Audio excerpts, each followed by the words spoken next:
care au mașină zicea că a avut un câine în mașină, dar așa. Cred că a trecut peste ceva. Da. Spre apărarea băiatului a zis că era deja mort. Da. Okay. Ce are pierdere? Avem o pierdere, dar avem o pierdere cam dubioasă. De investigat?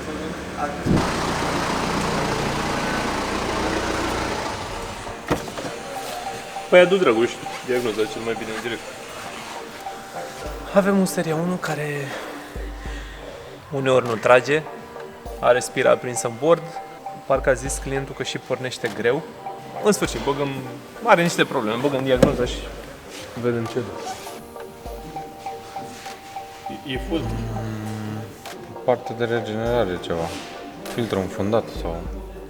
Teoretic eroarea asta e 480A, e legată de încărcarea filtrului, cât de încărcat e. Deci înseamnă că e înfundat și nu și-a mai făcut regenerare de mult sau asta e partea bună, adică să sperăm să fie așa. Nu i-aș da o regenerare forțată, că nu știu exact în ce stadiu e filtrul și mie să nu îl forțez prea tare și să topesc ceva. 207. Ar fi o variantă să o scoatem un pic în probă. Am mers de drum întins, să o lăsăm să-și facă singur regenerare. Cu 20 de km și-a făcut regenerare. E mult, puțin? E puțin, adică și-a făcut-o de curând. Și totuși are eroare. Dar e o diferență între regenerare de oraș și regenerare de mers constant sau la viteză mai mare sau... În oraș n-a apucat să o facă complet? E o diferență de temperaturi totuși, că în oraș te mai oprești la semafor, mașina nu are cum să-și păstreze o temperatură destul de ridicată. Să încercăm să ieșim cu ea, să vedem dacă își face regenerare, gen, nu știu, ieșim pe autostradă puțin, să vedem dacă își face regenerare și să vedem dacă se șterge eroarea după aia, că e posibil să-l cureți. Dacă nu, îl dăm jos și îl trimitem la curățat. Cum e? Ce facem? Dăm o tură întâi? Da. Păi a zis Dragoș, ce ar fi de făcut ca să nu se mai ajungă la gradul ăsta de încărcare? Ce le recomandăm urmăritorilor? Întâi și întâi să înțeleagă că există o diferență între regenerări. Regenerările de oraș și regenerările de drum lung. Sunt alți parametri, alte temperaturi și nu poți să compari niciodată mersul de bară la bară în București sau te oprești la semafor și așa cu un mers constant la o viteză constantă. Ca recomandare, odată la 2 săptămâni sau o dată pe săptămână e ok să facă un drum un pic mai deschis, întins. Așa, mai întins, da.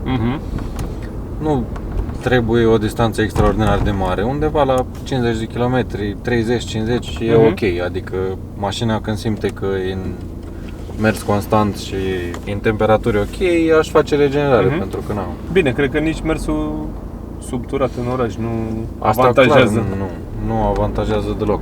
Dar sunt situații în care nu ai cum să mergi. Uite, de exemplu, cum e acum.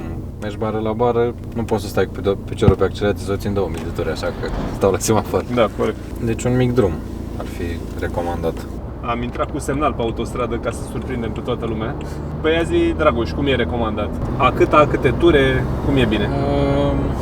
Momentan țin așa ca să se încălzească ea cât, nu știu, a 5-a o ții undeva 2000 și un pic. Ok. Să ajungă el la o temperatură mai ridicată. Dragoș, ca idee la mașina asta, știi că a lucrat Migu? Da. S-au schimbat bujii, releu? Da. Păi știi vreo legătură între ce s-a schimbat și... Da, în caz că e o bujie arsă, sau două, sau toate, sau așa, sau releu, da. Mașina nu-și face regenerare. Și din cauza asta a ajuns și în punctul ăsta. Să nu mai tragă și să fie filtrul foarte înfundat. Pentru că nefăcându-și regenerare, bine, acum nici nu avem de unde să știm cât s-a mers cu check engine-ul aprins în bord până să ajungă mașina la noi. Bine, dar să mai aprindea, să mai stingea, vezi că acum nu l-avem aprins, dar avem eroarea înregistrată. Da. Momentan pare să și tragă mașina, știi? Clientul ne-a spus că uneori nu face nimic. Se limitează grav. Probabil în momentul în care încearcă să-și facă regenerare și simte că nu a putut să o facă complet sau a făcut regenerarea și totuși presiunea diferențială e tot mare. Regenerarea, dacă totul e ok la mașină, ar trebui să facă undeva 200 plus kilometri, adică să facă de 200 de kilometri. Nu să facă foarte, foarte des. Sunt două tipuri de regenerări. Una activă și una pasivă. Asta e un termen mai popular așa. La drum întins, temperatura de evacuare o să fie mare. Uite, de exemplu, acum e undeva la 380 de grade Celsius. Dacă mai accelerează un pic, o să ducă în 400-450. Când temperatura de evacuare e între 250 și 300 și ai o regenerare pasivă. Adică fiind temperatura foarte mare, din filtrul de particule se curăță de acumulările respective, de funingine. Și există și cea activă, când intră mașina în regenerare de filtru și atunci temperaturile se duc mult mai mult, adică o să duc undeva la 500, 600, 700 de grade. Și asta e o diferență dintre activ și pasiv în București. În oraș nu se ajungă niciodată temperatura de evacuare la 300 de grade, că nu ai cum să mergi cu mașina să facă 300 de grade în evacuare. Și clar în mersul de București se exclude partea de regenerare pasivă, nu mai... Deci practic și noi facem acum o regenerare, cu alte cuvinte, nu? Da, chiar dacă mașina n-a intrat în regenerare, oficial, da, ea totuși elimină din reziduri, funingine. De asta ziceam că e ok să ieși cu mașina o dată pe săptămână sau o dată la 2 săptămâni la un drum întins. După aproximativ, nu știu cât am mers. 70... Nu, de la ultima regenerare până la urmă ne interesează. 100 de km. Regenerare aproape 100 de km. Și n-a cerut încă, deci ar fi o posibilitate totuși să fie doar înfundat. Să fie doar înfundat și să scape cu o curățare. Păi, înapoi la uzină, suflăm în el un pic până se răcește, punem o găleată cu apă, îl dăm jos și îl ducem la vedere. Ți-a mai apărut ceva mesaj de dragoste? După cursa noastră nebună, a mai apărut o erare pe debitmetru. Dar totuși poate să fie dată și de... Din cauza filtrului, da. Nu? Deci tot... we stick to the plan, Rareș. Când am fost în Golf, era dur. Să fie cât? Un sfert de oră, 20 de minute? Mă, e o ocazie bună, că trebuie să vadă și ei ceva un pic mai detaliat. Bine, sunt mai multe piese de înlocuit la mașina asta, de la Fabi Bilstein, așa. Hai să luăm un cutter. Cambiere de antiruliu spate, avem aici o dată. Asta de noi le zicem, știi cum le zicem, Rareș, astea? A văzut cineva la un moment dat într-o ofertă și s-a mirat, ciolane. Așa, popular vorbim, că sunt mai multe tipuri de brațe. Bucșile mari de la bascule. Așa. Ce zici că e aici, Rareș, după greutate? Turbin. nu fac încă. Turbine nu fac încă. Rulment? Aha. Și zi, Rareș, ce avem aici. Asta e partea interesantă pe care am vrea să o... Sunt bucșilele de plastic.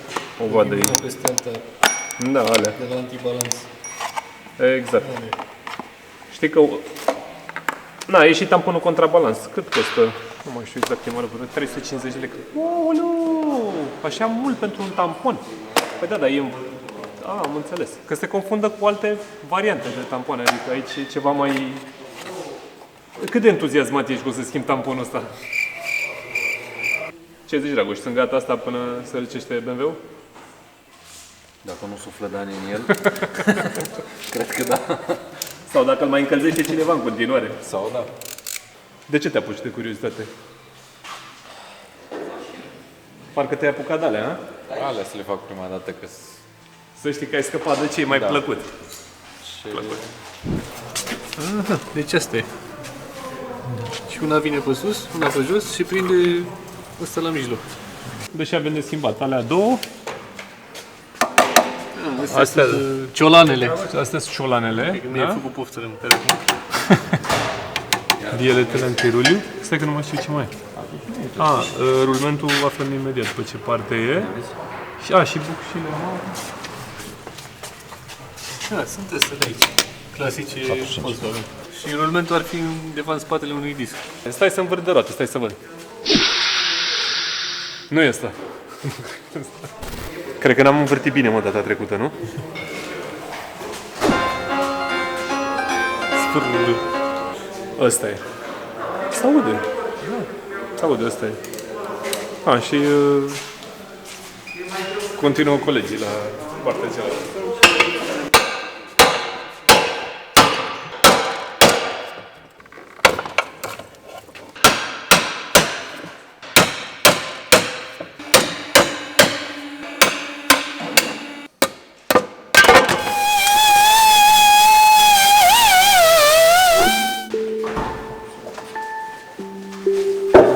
Bine, cât de potărât e. Ce avem noi aici? 2 plăcințele.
Zirareș.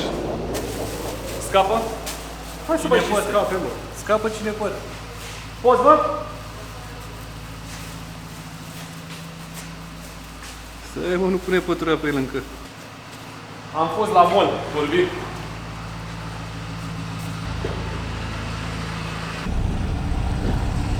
Tu zici că scapă, hă? Tu zici că scapă cu curățare? Noi sperăm să mai și scape, frate, nu numai. Tu îți dai seama veste. Și eu la fel, cam aceiași kilometri și TPV-ul... Îți dai seama veste, trebuie să-l... Că na, ca alternativă, ce să-i zici? Aftermarket nu prea e ok. Da, nu e ok aftermarket. Și original e Un pulpăi de bani. dezastru, da.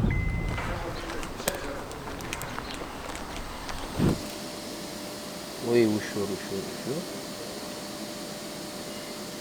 La prima vedere nu pare nimic. Și inițial o să-i dăm un test, fără soluție în el, ca să vedem cum stau.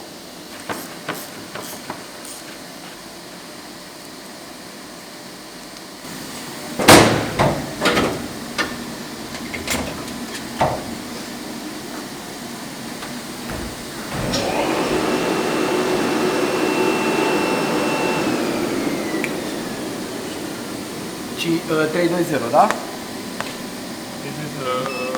1-2-0. 1-2-0. Cu asta vezi, da? Mașina este calibrată la 4-5 milibari, adică 4-5 milibari egal 0. Dăm start. Și am o valoare reală de 20 de milibari. DPF e curat. Da? Da. Flow este la limită. Flow maxim este 530 al mașinii. Voi aveți 520, uite, vezi, bate. Și dacă mai stăm un pic și iese tot carburantul ăla neat, uite, vezi, scade. Deja mașina mea are 5 în gol, 5 minus 21, deci cam. Dăm stop. Dacă vreți să-l curățăm, îl curățăm, că nu-i face doar decât bine. Dar problema nu este de aici. Asta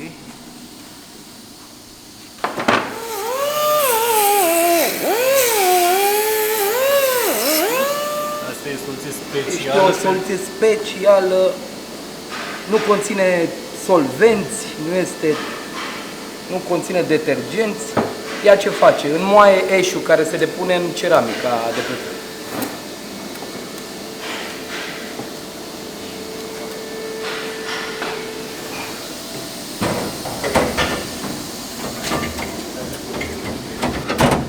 Datorită faptului că avem o presiune de 4 bar jumate în șuturile respective, trebuie să fie foarte bine ancorat. Că practic asta este și tehnica. Curățarea se face prin apă fierbinte, soluția necesară și putere mare.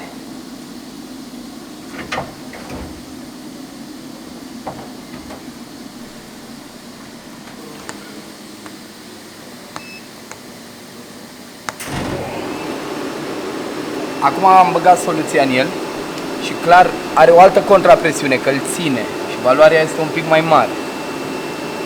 Acum începe ciclu, undeva la 8 șuturi în primă fază, în a doua fază alte 8 șuturi, după care intră prespălare și începe uscare. O să fie un program mai micuț pentru că gradul de încărcare este foarte micuț, apropiat de bine. Nu-i face decât sănătate filtrului în momentul de față.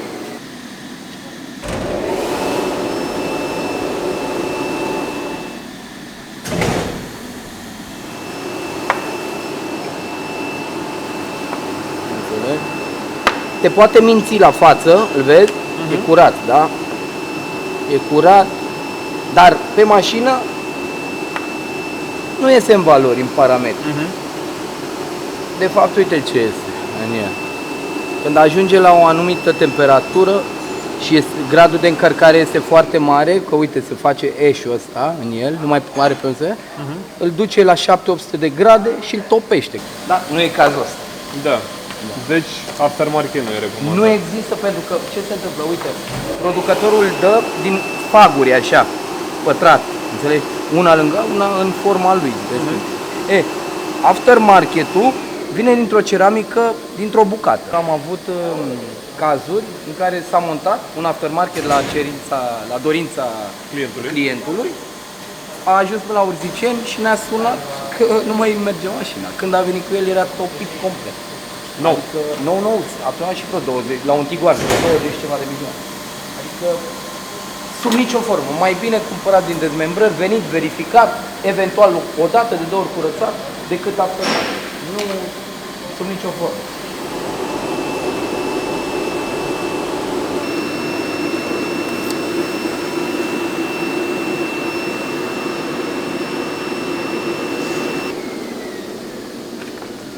Este gata.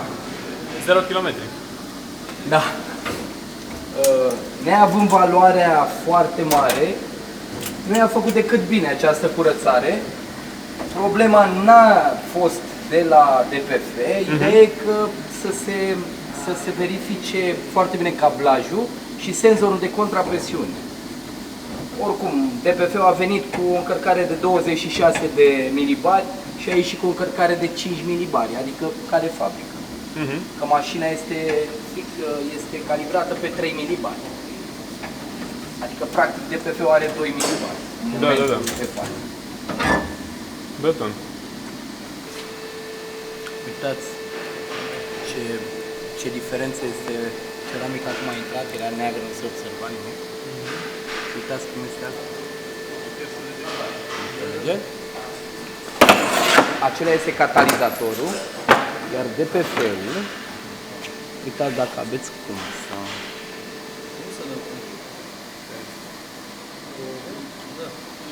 Deci nu i-am făcut decât bine. E sănătate, practic.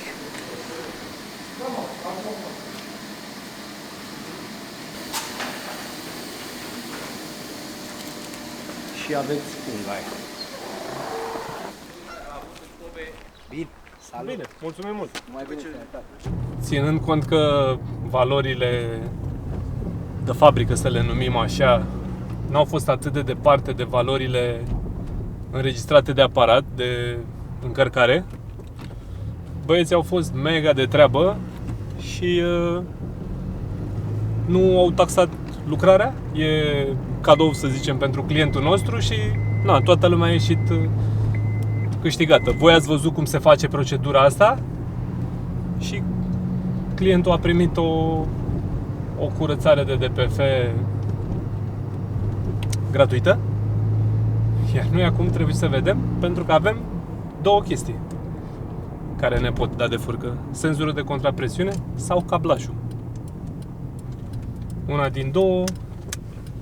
Versiunea ușoară ar fi să fie senzorul, care, din spusele băieților, e bine să fie original. Nu e original, nu ești sigur de unde vine problema și rămâi agățat între mai multe lucruri.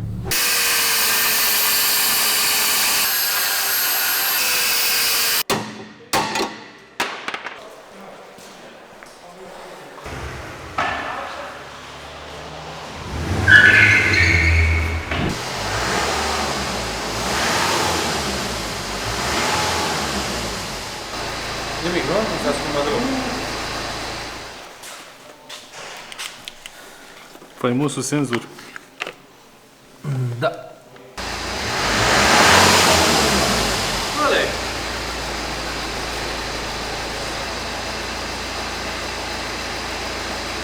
Păi am fost și noi la o tură după ce s-a schimbat senzorul. System Selection Drive.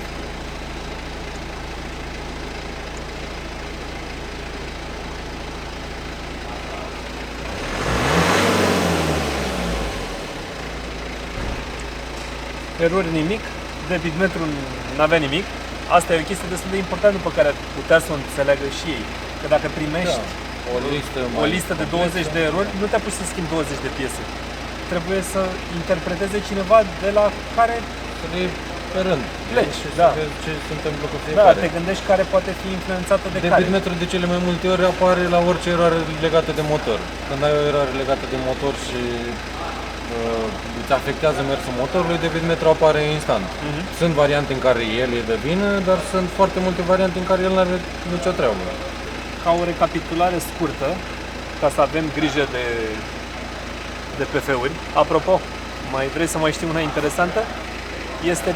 Este de schimb ca orice piesă de schimb și intervalul e undeva 180-200 de mii se schimbă. Da, păi el ai și în calculator. Acum, nu știu cine acceptă să facă asta, adică psihic cine acceptă să zică mi-am luat și eu un BMW, câți kilometri are? 175 de mii, mă pregătesc să fac distribuția, revizia, să schimb de PF-uri. Nu cred, eu n-am auzit pe nimeni care face chestia asta. Nu prea există nimeni să facă lucrul ăsta. Păi și tocmai, ce facem ca să avem grijă de el? Ce am zis și mai devreme legat de ieșirile din oraș, mersul constant, își face își face oarecum o regenerare, fiindcă ai o presiune mai mare, o temperatură mai ridicată, chiar dacă mașina n-a intrat în regim de regenerare, ea totuși elimină din funingene. Da. Și ăsta e un lucru foarte ok. De fiecare dată când apare check engine on board, nu trebuie forțat, chiar dacă mașina merge, pornește un pic mai greu, dar merge, pentru că dacă sunt bujiile sau partea de admisie sau releu sau ceva, filtrul nu o să mai intre în regenerare. Nu mai intră în regenerare, se înfundă și poate chiar îl topește în funcție de caz. Sincer, dacă nu s-a făcut niciodată, mi se pare că și o curățare din asta e foarte ok, în jur de, foarte ok, da. nu știu, 5-600 de lei, ținând cont că DPF-ul în sine e 2000 de euro, Da, cred că e ok. 500 de lei, da, să-l cureți cât de cât. Iar asta poate fi legată, e o chestie cu care poți să o legi, dacă trebuie să faci, să schimbi raportul flexibil. E dată jos deja piesa. Da, numai cât Asta ca idee. sunt 500 de lei în plus. Sau 2000 de euro mai târziu. Sau 2000 de euro mai târziu, da. De asta zic totuși, știi? Acum suntem mega curioși să citim jos în comentarii ce figuri ți-a făcut ție DPF-ul, cum le-ai rezolvat și ce piese ai schimbat. Că se cam adună în general când se leagă una de alta. Nu? Gata. și citim și noi jos în comentarii, citiți și voi, citim și noi, citeți și ceilalți care vor să-și ia mașini cu DPF și despre asta este vorba. Ne vedem în episodul următor, pa, pa!